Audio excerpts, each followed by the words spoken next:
Hello everyone, welcome to RR blouse design. तो 21 days blouse challenge का आज हमारा डे 4 है। डे 4 में हम सव्यसाची ब्लाउज की कटिंग और स्टिचिंग सीखने वाले हैं। बाकी डेज में हमने जितने भी ब्लाउज सीखे हैं, जैसे कटोरी blouse, 4 dart blouse, halter neck blouse, इन सबके लिंक मैं आपको डिस्क्रिप्शन में डाल दूंगी, तो वहां से जाके आप सीख सकते हैं। और मैंने चैनल पे भी एक प्लेलिस्ट बना दी है, तो वहां से भी आप चेकआउट कर सकते हैं। और अगर आप हमारे चैनल पर नए हैं तो चैनल को भी सब्सक्राइब कर ले, ताकि आने वाले ब्लाउज के सीरीज से आप जुड़ सके। तो यहाँ पे हमने सव्यसाची ब्लाउज का मेजरमेंट लेके रखा हुआ है, और ये मेजरमेंट हमने नाप के ब्लाउज से लिया है। तो आज हम सव्यसाची ब्लाउज के फ्रंट पार्ट को कट करना सीखेंगे। तो ये जो हमने मेजरमेंट लिया है वो नाप के ब्लाउज से लिया है। तो बहुत से लोगों को ये भी सीखना है कि नाप के ब्लाउज से नाप लेके कटिंग कैसे करें। तो आगे आने वाली वीडियो में हम वो भी सीखेंगे कि मेजरमेंट को नाप के ब्लाउज से कैसे लिया जाता है। अभी हमने मेजरमेंट लेके रखा हुआ है, तो आपको भी ये मेजरमेंट रख लेना है। बैक पार्ट को हमने ऑलरेडी कट कर लिया है, क्योंकि आज हम फ्रंट पार्ट को कट करना सीखने वाले हैं। सव्यसाची ब्लाउज में जो फ्रंट पार्ट रहता है उसकी जो कटिंग रहती है वो अलग तरीके से होती है। तो आज की वीडियो में वही हम सीखेंगे। यहाँ पे हमने बैक पार्ट को कट करके रेडी कर लिया है, और जो फ्रंट वाला पार्ट है उसे सबसे पहले हम फर्मे पे कट करेंगे। तो आपको फर्मा ले लेना है, उसके बाद हम लाइनिंग वाले फैब्रिक पे उसे कट करना देखेंगे। तो यहाँ पे हमने फर्मा ले लिया है। अब सबसे पहले हम अपनी लेंथ के लिए निशान लगाएंगे। तो हमारी लेंथ कितनी है, 14 इंच की, उसमें 1 इंच प्लस करके हम ये निशान 15 इंच पे लगाएंगे। तो यहाँ से लंबाई के लिए हम 15 इंच पे निशान लगा लेंगे।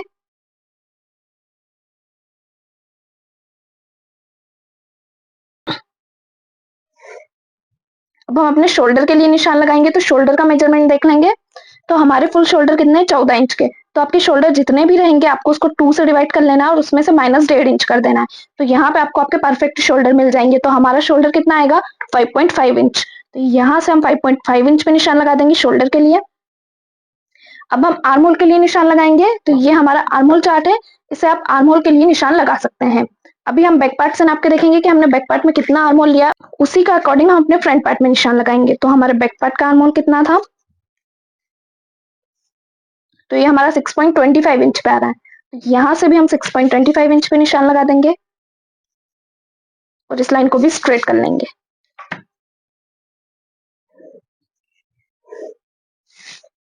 यहाँ से भी हम 5.5 इंच पे निशान लगाएंगे। अब चेस्ट के लिए निशान लगा लेंगे। तो हमारे चेस्ट कितने इंच के, 34। 34 को हम 4 से डिवाइड करके निशान लगाएंगे। तो हमारा कितना आएगा, 8.5 इंच। तो यहाँ से हम 8.5 इंच पे निशान लगा देंगे, यानी कि 8.5, प्लस इसमें हम 1.5 इंच सिलाई मार्जिन ऐड कर देंगे। अभी हम वेस्ट के लिए निशान नहीं लगाएंगे। अब शोल्डर से आर्म होल तक का हम एक सेंटर निकाल लेंगे, इस तरह से इंच टेप को रखते हुए इसका एक सेंटर निकाल लेंगे। और ये जो हमने सेंटर निकाला है, यहाँ से हम आधा इंच कम करते हुए निशान लगाएंगे, यानी कि शोल्डर हमने जितने भी लिए होंगे उसमें से आधा इंच हम कम कर देंगे। तो शोल्डर हमारे कितने इंच के थे, 5.5 इंच के, उसमें से आधा इंच कम करके निशान हम 5 इंच पे लगाएंगे, और इसे क्रॉस में मिला देंगे।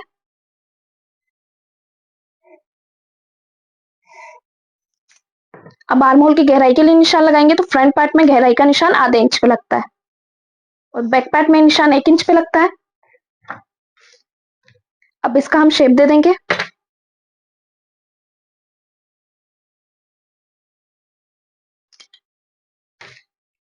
इस तरह से आपको आर्म होल का शेप दे देना है।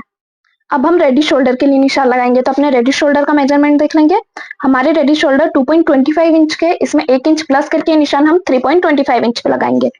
तो यहाँ से रेडी शोल्डर के लिए हम 3.25 इंच पे निशान लगा लेंगे।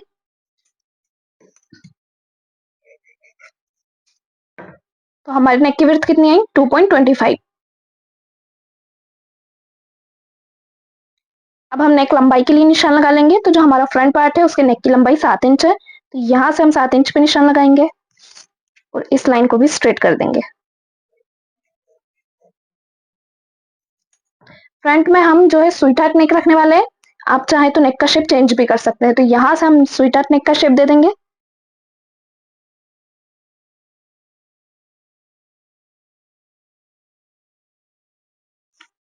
नेक का शेप देने के बाद अब ये जो हमारे शोल्डर आए इसका हम एक सेंटर निकाल लेंगे। तो इस तरह से इंच टेप को रखते हुए इसका हम एक सेंटर निकाल लेंगे।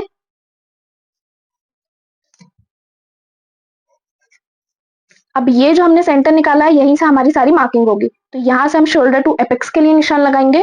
तो हमारे शोल्डर टू एपेक्स कितने हैं, 9 इंच के, इसमें आधा इंच प्लस करके हम ये निशान 9.5 इंच पे लगाएंगे। तो ये जो हमने सेंटर निकाला है, यहाँ से इंच टेप को रखते हुए 9.5 इंच पे हम निशान लगा लेंगे। तो ये हमारा शोल्डर टू एपेक्स हो गया। अब हम एपेक्स टू एपेक्स के लिए निशान लगा लेंगे। तो एपेक्स टू एपेक्स है हमारा 7 इंच, इसका हाफ करके हम ये निशान लगाएंगे। तो इस तरह से आपको इंच टेप को रख लेना है और इसे 7 इंच तक फोल्ड कर लेना है। तो ये हमारा कितना आया, 3.5 इंच। इसे भी हम ऐसे स्ट्रेट कर लेंगे। अब ये निशान जो हमने 3.5 इंच पे लगाया है, इसमें से आधा इंच कम करके नीचे की साइड से हम ये निशान लगाएंगे 3 इंच पे और इन लाइनों को क्रॉस में मिला लेंगे इस तरह से। अब हम डॉट पॉइंट के लिए निशान लगाएंगे। तो जब भी हमारे चेस्ट का साइज 36 से कम रहता है तो हमारा ये डॉट पॉइंट का निशान 1.5 इंच पे लगता है, और 36 से ज्यादा रहता है तो डॉट पॉइंट का निशान आपको 2 इंच पे लगाना होता है। तो अभी हमारे चेस्ट का साइज कितना है, 34 है, जो 36 से कम है, तो हमारे डॉट पॉइंट का निशान लगेगा 1.5 इंच पे, और इसे भी क्रॉस में हम मिला देंगे। अब हम अपनी वेस्ट के लिए निशान लगाएंगे, क्योंकि ये डॉट पॉइंट हमारा सिलाई में कवर हो जाएगा, तो इसको फोल्ड करते हुए हम अपनी वेस्ट के लिए निशान लगाएंगे।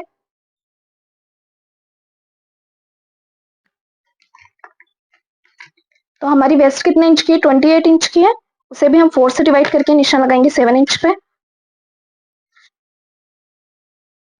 प्लस इसमें भी हम 1.5 इंच का मार्जिन रखेंगे। अब इन लाइनों को भी मिला लेंगे। अब ये जो हमने अपना सेंटर पॉइंट निकाला है, यहीं से हमारे जो सव्यसाची ब्लाउज के पैटर्न की मार्किंग होती है। लेकिन बहुत से लोग क्या करते हैं, इसकी जो मार्किंग रहती है वो डायरेक्ट यहीं से कर लेते हैं। जैसे ये हमारा बैक पार्ट है, अब बैक पार्ट में ये जो हमारा एपेक्स पॉइंट रहता है, यहीं से जो हमारे ब्लाउज के पैटर्न की मार्किंग होती है। तो इस तरह से गोलाई में देते हुए हमें मार्किंग को करना होता है। तो जब हम इस टाइप से मार्किंग करके डायरेक्ट उसको कट कर लेते हैं ना, तो जो हमारा सारा कपड़ा रहता है ना, वो आर्म होल में जाके इकट्ठा होता है, जिससे हमारे आर्म होल में झोल आता है और फिर यहाँ पे क्रीज आने का प्रॉब्लम होता है। तो सबसे पहले हमें यहाँ का क्रीज खत्म करना होगा, ताकि जो हमारे फ्रंट आर्म होल की फिटिंग है वो बिल्कुल परफेक्ट आए। तो डॉट पॉइंट का निशान जो हमने नीचे से लगाया है, वो आर्म होल की तरफ से भी हमें लगाना होगा, ताकि आर्म होल की फिटिंग हमारी परफेक्ट आ सके। तो आर्म होल की तरफ से निशान कितने इंच पे लगाना होता है, तो ये जो हमारी चेस्ट लाइन है, यहाँ से हम निशान लगाएंगे 1.25 इंच पे। अगर अब तक आपने हमारे सारे वीडियोस देखे होंगे तो आपको क्लियर होगा कि डॉट पॉइंट का निशान कितने कितने इंच पे लगाना है। जब भी हमारे चेस्ट का साइज 36 से कम रहता है तो हम ये निशान 1.25 इंच पे लगाते हैं, और 36 से ज्यादा रहता है तो ये निशान हमारा 1.5 इंच पे लगता है। अभी हमारा 36 से कम है, इसलिए हमने 1.25 इंच पे इस निशान को लगाया है। अब इसे भी हम अपने एपेक्स पॉइंट से मिला देंगे। अब इस निशान का हम एक सेंटर निकाल लेंगे। चेस्ट लाइन से तो डॉट वाली लाइन तक का हम एक सेंटर निकालेंगे। तो ये हमारा आया 0.2 इंच। तो यहाँ से हम 0.2 इंच पे निशान लगाएंगे। अब ये जो निशान लगाया है, यहाँ से वापस हम 1.25 इंच पे निशान लगा देंगे। तो इस तरह से हमें 2 डॉट पॉइंट मिल जाएंगे आर्म होल की तरफ से। अब इसे भी अपने एपेक्स पॉइंट से मिला देंगे, और इस लाइन को आपको बाहर तक जाने देना है। अब इन दोनों लाइनों को भी हम नाप के देखेंगे कि हमारी बराबर आ रही है या नहीं, और इनको भी हम नाप के देखेंगे। तो सबसे पहले हम नीचे वाले डॉट पॉइंट की लाइन को नाप के देख लेंगे। तो ये हमारी 5.5 इंच पे आ रही है। सेम दूसरी हमारी जहां भी 5.5 इंच पे आ रही होगी, वहां पे आपको निशान लगा लेना है। तो 0.2 इंच का फर्क आ रहा है यहाँ से। अब जितना भी कम यहाँ पे होगा, उसका डबल हम यहाँ से माइनस कर देंगे। तो यहाँ पे हमारा 0.2 इंच है, तो 0.4 इंच हम यहाँ से माइनस कर देंगे और इसे क्रॉस में मिला लेंगे। और फ्रंट की साइड से भी आपको 1 इंच ऊपर आना है। तो यहाँ से हम 1 इंच ऊपर निशान लगाएंगे और इसे भी अपने डॉट पॉइंट से मिला देंगे इस तरह क्रॉस में। अब इन दोनों लाइनों को भी हम नाप के देख लेंगे। तो ये हमारी 5 इंच पे रेडी हो रही है। दूसरी वाली जहां भी हमारी 5 इंच पे रेडी हो रही होगी, वहां पे आपको निशान लगा देना है।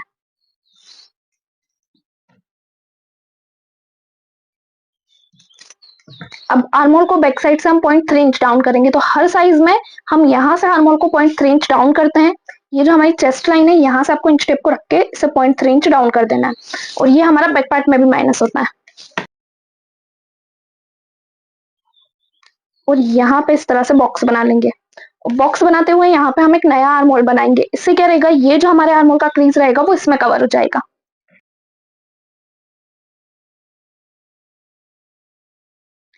तो इतना आपको क्लियर हुआ कि किस तरह से दोनों डॉट पॉइंट की मार्किंग करनी होती है। अब इन दोनों डॉट पॉइंट की मार्किंग करने के बाद हम बाकी डॉट पॉइंट की मार्किंग करेंगे कि सेंटर से किस तरह से निशान लगाना होता है। तो ये जो हमने एपेक्स पॉइंट निकाला है उसके सामने वाली लाइन को इस तरह से स्ट्रेट कर लेंगे। तो एक डॉट पॉइंट हमारा यहाँ पे आएगा, तो एक डॉट पॉइंट हमारा ये रहेगा और ये सिलाई में दोनों तरफ से 0.2 इंच कवर होगा। अब दूसरे वाले डॉट पॉइंट की हम मार्किंग करेंगे। तो जो आपकी चेस्ट लाइन रहेगी वहां से आपको 2 इंच बाहर आना है। इस तरह से हम 2 इंच पे निशान लगा लेंगे। ये जो हमारी फिटिंग वाली लाइन रहेगी वहां से आपको 2 इंच पे निशान लगाना है, और अगर आपके चेस्ट का साइज 36 से ऊपर है तो फिर आपको ये निशान 1.5 इंच पे लगाना है, और 36 से कम है तो ये निशान हमारा 2 इंच पे लगेगा। अब इस लाइन को भी हम यहाँ तक स्ट्रेट कर लेंगे जहां पे हमारी ये 2 इंच वाली लाइन आ रही है।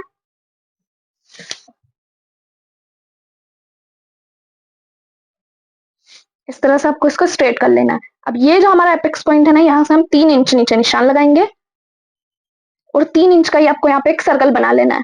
आपके जो भी एपेक्स पॉइंट रहेगा उससे आपको 3 इंच नीचे ही निशान लगाना है। 3 इंच से ज्यादा आप जा सकते हैं लेकिन आपको 3 इंच से कम निशान नहीं लगाना है। तो यहाँ से हम 3 इंच पे निशान लगा लेंगे।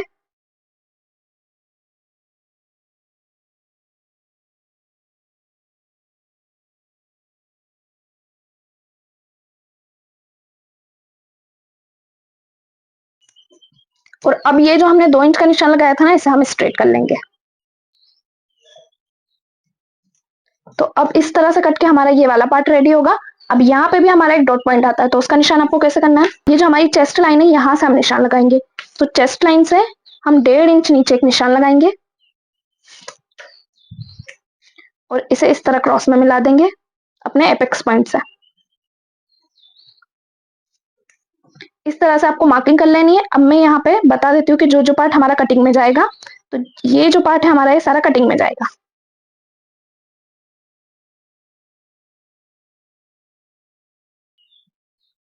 तो जहां जहां पे मैंने इस तरह से फिल किया है ये पूरी मार्किंग हमारी कटिंग में चली जाएगी।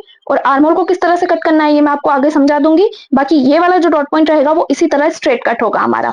अब हम शोल्डर को देखेंगे, तो जो हमारे शोल्डर है वो नेक की तरफ डाउन होंगे क्योंकि हमारा नेक डीप है। तो यहाँ से 0.3 इंच हम शोल्डर को डाउन कर देंगे, और इसे इस तरह क्रॉस में मिला लेंगे। अब इस पूरे पार्ट की हम कटिंग कर लेंगे।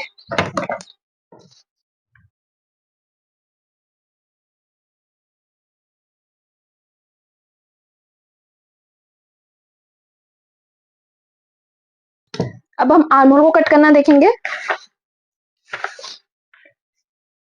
तो आर्मोल को कट करने के लिए ये जो दोनों डॉट पॉइंट है ना, इसको आपको एक दूसरे के ऊपर जमा लेना है।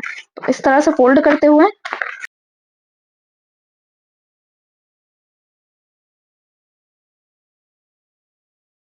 तो अब ये जो हमारा आर्मोल है वो बिल्कुल परफेक्ट आके बैठा है। इसे इसी तरह हम शेप में मिला देंगे। तो ये हमारा पूरा गोलाई में आ गया ना। अब इसे हम कट कर लेंगे।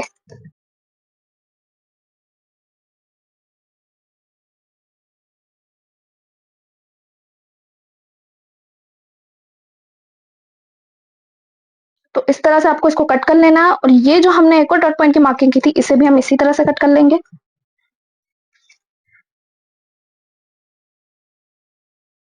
तो यहाँ पे ये हमारे दोनों पार्ट कट चुके हैं। अब ये जो टक्स पॉइंट रहेगा ना वो हमारा इस तरह से फोल्ड हो जाएगा, और इसमें जो हमारा टक्स पॉइंट है उसकी हम कटिंग कर लेंगे।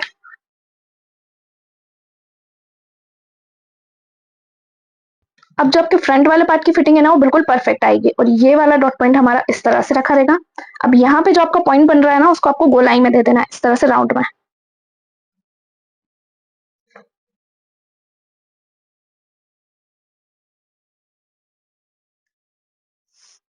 ये भी हमारा इस तरह से राउंड में आएगा, तो वो हम जब मार्जिन ऐड करेंगे तब देखेंगे।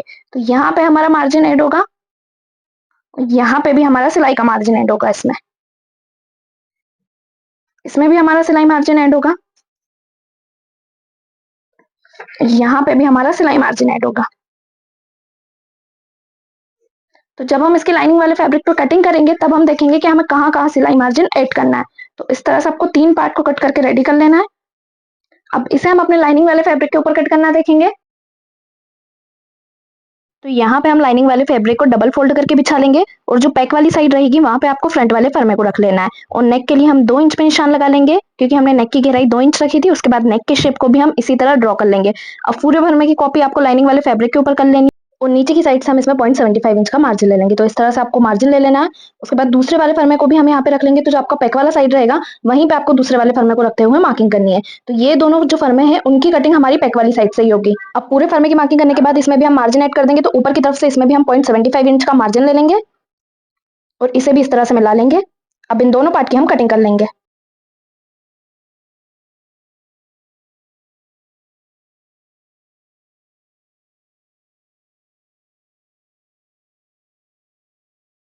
अब हम कटोरी की मार्किंग भी कर लेंगे। तो यहाँ पे हम कटोरी वाले फर्मे को ले लेंगे और अच्छे से बिछा लेंगे। इसकी पूरी मार्किंग हम अपने लाइनिंग वाले फैब्रिक के ऊपर कर देंगे और कटोरी में आपको चारों तरफ से मार्जिन ऐड करना है। तो यहाँ से हम 0.75 इंच का मार्जिन लेंगे और नीचे से भी 0.75 इंच का मार्जिन लेंगे, क्योंकि जो हमारी कटोरी है वो चारों तरफ से सिलाई में अटैच होगी, इसलिए इसमें हमने इतना मार्जिन लिया है।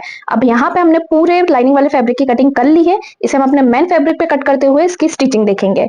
स्टिचिंग का वीडियो भी आपको पूरा देखना है तो आपको क्लियर हो जाएगा कि किस तरह से सब्यसाची ब्लाउज को स्टिच करना होता है। तो यहाँ पे हमने अपने मेन फैब्रिक पे अपने लाइनिंग वाले फैब्रिक को कट कर लिया है। पूरे पार्ट की हमने यहाँ पे कटिंग कर ली है। सबसे पहले हम ऊपर वाले पार्ट को ज्वाइन करना देखेंगे, फिर नीचे किस तरह से अटैच करना है वो हम देखेंगे। तो नेक पे हम पाइपिंग लगाने वाले हैं। तो यहाँ पे हमने पाइपिंग ले ली है। पाइपिंग को सबसे पहले हम लाइनिंग वाले फैब्रिक पे अटैच करेंगे, उसके बाद इसे अपने मेन फैब्रिक पे रखते हुए हम स्टिच कर लेंगे।